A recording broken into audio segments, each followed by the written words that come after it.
that's needed. And education and outreach.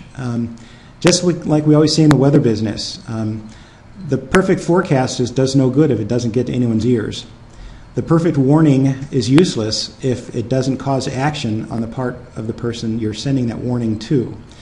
So if people don't, if we are crying out with all kinds of data and important messages with respect to climate change in Alaska, and yet no one's doing anything about it, that may be an opportunity for improved outreach and education of the public to help them better understand what we're doing. So those are the four principal climate science needs that I see that are desperately needed to improve what we in Alaska can do in the coming years with respect to climate change. And with respect to observations, as I mentioned, these form the backbone of forecast and warning services. Observations allow forecasters and everyone else to know what's really happening. In order to forecast what's going to happen, you have to know perfectly well what is happening. All of our forecast models, even a forecaster's mind, all has to start with what's going on right now.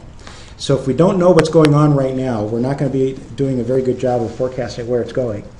And so observations really form the backbone for what it is that we need to be doing in NOAA with respect to climate change services.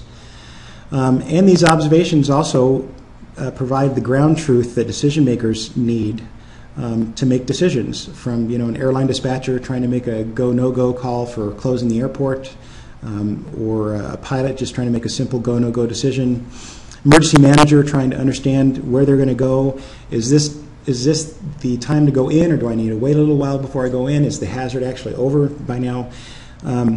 Observations help all of these things, and observations come in both forms: the remotely sensed type of observation, so a radar or a satellite, and also the